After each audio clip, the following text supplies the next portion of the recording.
صوفیاء کرام نے بر صغیر پاک و ہند میں اشاعت اسلام اور رواداری کے فروغ میں کلیدی کردار ادا کیا۔ اولیاء اللہ نے اپنی تعلیمات کے ساتھ ساتھ اپنے طرز عمل اور حسن اخلاق سے خلق خدا کو متاثر کرتے ہوئے انہیں قرب خداوندی کا حقدار بنایا۔ لاہور، جسے ہر دور میں ہر شعبے میں مرکزی حیثیت حاصل رہی، تصوف کا بھی مرکز رہا۔ مختلف سلسلوں سے تعلق رکھنے والے معروف بزرگان دین نے یہاں اسلام کی شمع روشن کرنے میں اہم ترین کردار ادا کیا۔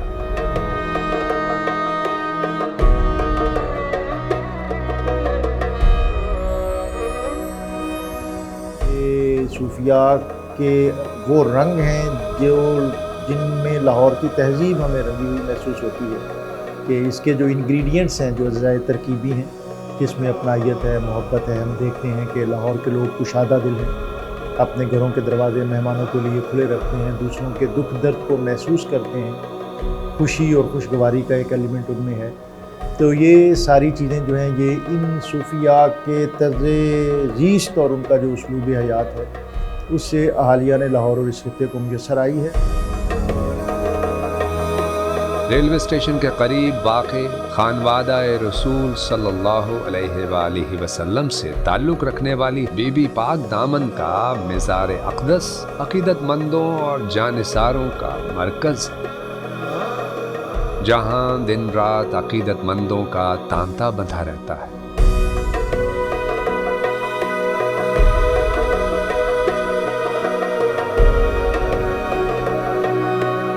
حضرت بی بی رقیہ بنت علی بن ابو طالب رضی اللہ عنہ کا مدفن زائرین کے لیے حصول برکت کا حامل ہے۔ حضرت بی بی رقیہ بنت علی رضی اللہ عنہ ایران کے راستے اس خطے میں تشریف لائیں اور یہاں اسلام کی حقانیت کا پرچار کرتی رہی۔ انہی کی نسبت سے اس خانقاہ کو انتہائی احترام و فضیلت حاصل ہے۔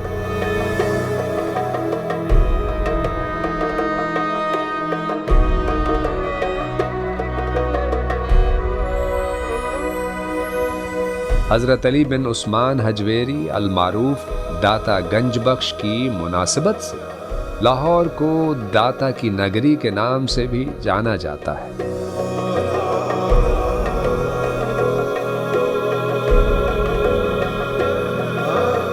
لاہور کے معروف لوہاری گیٹ کے بیرون واقع حضرت علی بن عثمان حجویری کا مزار پر انوار کئی صدیوں سے تشنگان تصوف کی روحانی سیرابی کا باعث ہے۔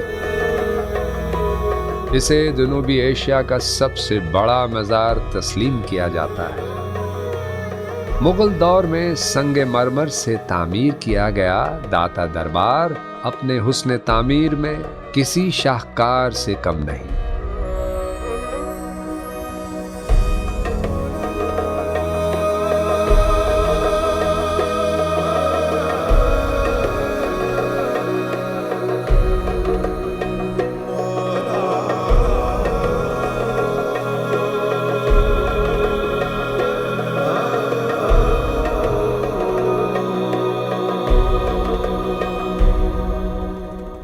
حضرت سید شاہ جمال مغل بادشاہ اکبر کے دین اکبری کی کھل کر مخالفت کرنے اور دین وحدانیت کے پرچار کے باعث قرب و جوار میں شہرت دوام کے حقدار ہوئے۔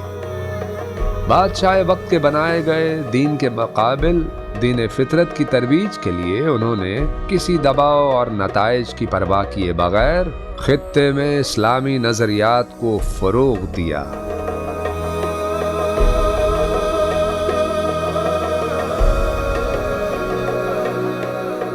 بادشاہ اکبر کی بیٹی کے تعمیر ہونے والے شاہی محل کے مقابل اپنا دمدمہ تعمیر کروایا اور آج بھی وہیں محو استراحت ہے۔ جو صوفی ہے یہ چونکہ بنیادی طور پر ایک یگانگت کی بات کرتا ہے، رنگ نسل اور فرقے سے اوپر جانے کی بات کرتا ہے، اور وہ شرف آدمیت اور تکریم انسانیت جو نبی اکرم صلی اللہ علیہ وسلم اس دنیا میں لے کر آئے، کہ جس کے بارے میں حالی نے شاید کہا کہ یہ پہلا سبق ہے کتاب خدا کا کہ ہے ساری مخلوق کنبہ خدا کا، کہ انسان سے بطور انسان اس لیے محبت کریں کہ یہ بھی اسی خالق کی تخلیق ہے۔ حضرت میر محمد المعروف میاں میر ایک ایسے بندہ خدا تھے جنہوں نے نہ صرف مسلمانوں بلکہ غیر مذاہب کے لوگوں کو بھی اپنے حسن سلوک اور تعلیمات سے اپنا گرویدہ بنایا۔ حضرت میاں میر کا بنیادی تعلق سندھ سے تھا، لیکن رشد و ہدایت کی تلاش میں وہ لاہور تک آ پہنچے اور پھر یہاں سے اپنی تعلیمات کو پورے بر صغیر میں پہنچاتے رہے۔ حضرت میاں میر سے ملنے کے لیے بڑے بڑے شہنشاہ، شہزادگان اور بااثر شخصیات لاہور حاضر ہوتی رہی۔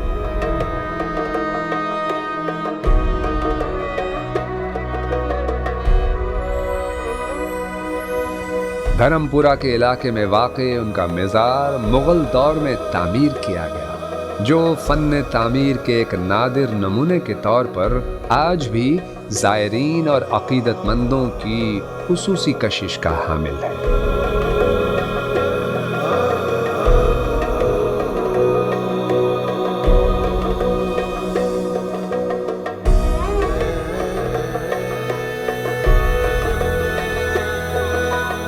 حضرت شاہ حسین المعروف حضرت مادھو لال حسین جمال معرفت و کمال، حقیقت آشنا معروف روحانی بزرگ تھے۔ آپ کے قبول اسلام کے بعد آپ کا نام شیخ حسین یا شاہ حسین رکھا گیا، لیکن ایک برہمن لڑکے مادھو لال سے عشق نے انہیں مادھو لال حسین بنا دیا۔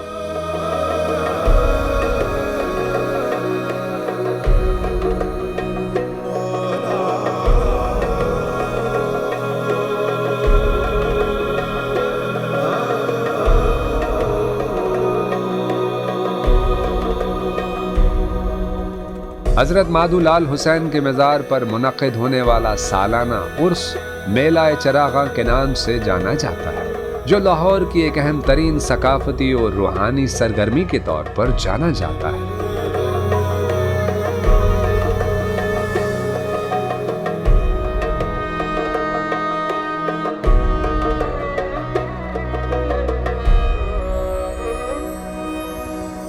حضرت میرا حسین زنجانی، حضرت شاہ ابو المعالی، حضرت میرا شاہ موج دریا، حضرت شاہ محمد غوث، حضرت حق ولی، حضرت شاہ چراغ لاہوری سمیت بے شمار بزرگان دین نے لاہور اور گرد و نواح میں اسلامی تعلیمات کو عام کرنے اور دین اسلام کی روشنی پھیلانے میں اپنی زندگیاں صرف کی۔